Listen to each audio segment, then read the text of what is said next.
Hi Ryan, it's me, your music drum teacher, Mr. Haney.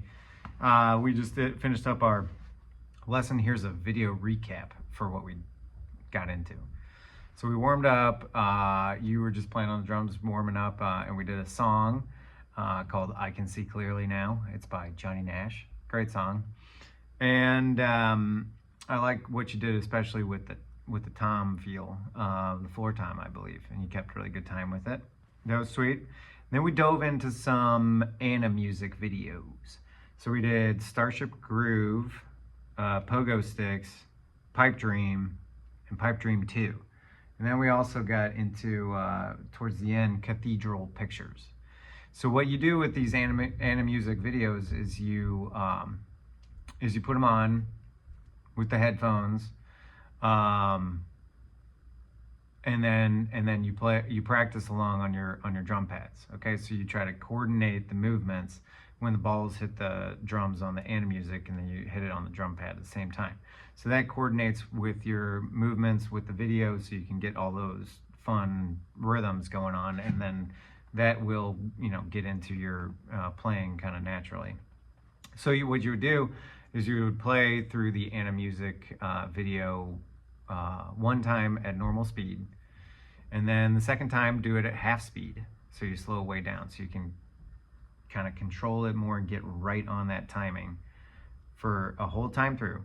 And then you'll do it a third time at 3/4 speed, so 0.75 speed on YouTube, and that way you can kind of speed up your half speed.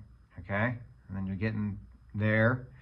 And then you'll do the same video through one whole more time at normal speed, so you can see how you've improved and sped up the patterns and stuff, and notice that it's easier after you slow it down to play it at normal speed. Picking up what I'm throwing down? Cool. You can do it with any of those videos, and that's getting contact time with the instrument or with your practice pads and coordinating movements, and no matter what, that's getting better at drums. So that's an A in my book. And then we also explored some of the drumming styles of Buddy Rich, one of the greatest drummers of all time. There's a couple videos that I had pulled up. I might do on your website, like just links to them, or embed them in the site so that you can see it and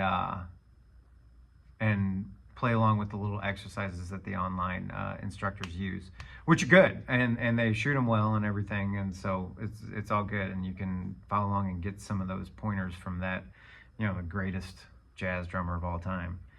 And then the last thing that we worked on is I was trying to get you to coordinate the different hi-hat, kick, and snare patterns to see how you would kind of naturally do it. And what naturally happened after you went over to the ride cymbal is your left hand started doing the snare.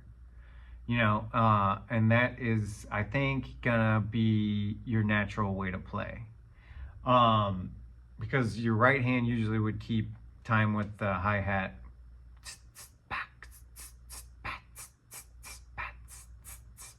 Then your right hand is what goes over to the crash. And then also the ride, So what the most steady parts of the drum set, of course, are the kick and the snare. So that's what you want to keep on, like, your right foot and then your left hand. That kind of makes sense because it's like two different sides of your body and your hand as opposed to your foot. So like that is really good communication between the two different sides of your body.